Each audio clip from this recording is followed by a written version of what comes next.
Hello students, in this session let us continue with the criteria of abnormality. Let's move on to social criteria of abnormality. Learning objective of this session. The learning objective is to help you all become aware of the social criteria of abnormality, trying to explain abnormality from a social perspective, understanding abnormality from the point of view of social norms and regulations. Session outcomes. After this session, students will be able to understand the social criteria of abnormality and also understand abnormality from the society's point of view.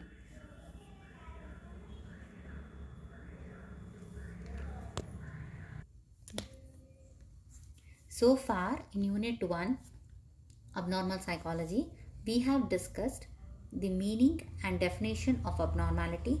Then we went on to the criteria of abnormality. In our previous session, we went through the statistical criteria of abnormality in detail. In this session, let's start off with the social criteria of abnormality. Social criteria of abnormality tries to define normality or abnormality from the society's point of view. Here, the concept of conformity plays a very crucial role. Any given society will have its own social norms, standards, ethics, and morals. Individuals who follow these standards or show conformity to these standards will be considered as normal, or rather their behavior will be considered as normal. Deviation from the standard will be considered as abnormal. In the same way, violation from the social norms will also be considered as abnormal. The reason why such behaviors will be considered as abnormal is because all those behaviors that are not in accordance to the social parameters are considered as being dangerous or disruptive. As they are dangerous and disruptive to the society, they will be singled out and labeled as abnormal. In social criteria, another important thing is acceptance of the given behavior of an individual by the community. If the community accepts the behavior of an individual, then it will be considered as normal. If the behavior is not accepted by the community and it will be considered as deviant, then such behavior will be labeled as abnormal. And another important point to be considered here is all those social standards we always talk about are all very much relative and they are not absolute. Relative in the sense they are not the same everywhere at every time. They change from place to place, within the same place from time to time, and also from culture to culture.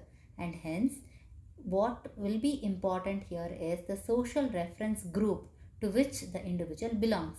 If the particular reference group to which the individual belongs considers a behavior as normal, then it will be considered as normal only. If the behavior by the group is not accepted, I mean by the reference group, if it is not accepted, then such behavior will be considered as deviant and abnormal. Every society will have certain rules. These rules may be written, or most of the times it is unwritten, with regard to what kinds of behavior is expected and what kinds of behavior will be accepted. If a behavior of an individual is according to these unwritten rules, that is, what is expected and what is accepted, then such behaviors are considered as normal. Next thing is certain instances. In certain instances, what happens is if others feel that the behavior of a particular individual is incomprehensible or it may be threatening to others or dangerous to others, then even such behavior may be considered as abnormal. Every culture, every society will have certain norms, and these norms will determine the behavior of the majority.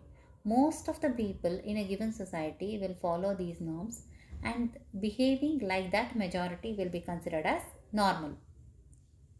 If people violate these norms or if people are not behaving like those majority, then those behaviors will be considered as abnormal. Certain aspects are important to be considered. Firstly, context or the situation. Context or the situation will determine the social norms as well as normality or abnormality. A particular behavior considered as normal at one given point of time or context may be considered as abnormal at a different context. So when we have to decide the normality or abnormality, context and situation must be taken into account. Next, social norms. Social norms also will determine normality or abnormality, and there are various factors that will influence these norms. Culture, culture and subculture will have their own social norms which will help us to understand the normality or abnormality of any given behavior. Historical context also becomes important in social criteria. Here, what has to be considered is any behavior that was previously considered as normal may be considered as abnormal in the same culture at a later time. Clear? If at all it was considered as abnormal before, in the same culture, after a certain time, it may be considered as normal also. So, what is to be considered is the time is the important and the crucial factor while determining normality or abnormality from a social perspective. Another important point here is age and gender. Whenever we talk of the social criteria or the behavior, we have to consider a behavior whether it is age appropriate and gender appropriate. I mean, if at all a child behaves like an aged person or an aged person behaving like a child will be considered as abnormal. And in the same way, gender appropriate, masculine and feminine gender, if they behave according to their gender, then it is normal.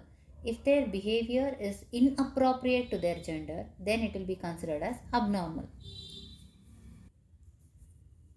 So far, we discussed about the social criteria. Let's now just list a few limitations of social criteria. One obvious limitation of social criteria is that it lacks universality. It changes from one culture to another culture or one country to another country. The second point would be these culture also are very much uh, different from different in ethnic groups, socio-economic groups, and also subculture groups. The last point would be all these social criteria or social norms, whatever we have discussed, it has a time frame. Whatever was normal once may be considered as abnormal now, or whatever was abnormal once may be considered as normal in the present. So they depend very much on the time. Another limitation of social criteria is that mental health professionals state that mental illness is not a mere violation or deviation from the social norm. It is much beyond that. Another important point that has to be considered here is any behavior that may or may not be according to the social standards, but if it is causing a lot of personal discomfort to the person himself, then also it will be considered as abnormal. But social criteria does not view behavior from this angle.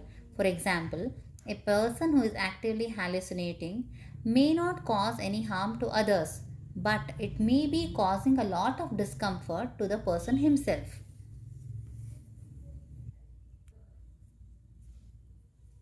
To summarize, in this session, we have explained social criteria in detail, what are the different aspects to be considered while considering or while determining normality or abnormality. We have also listed a few limitations of social criteria. Thank you.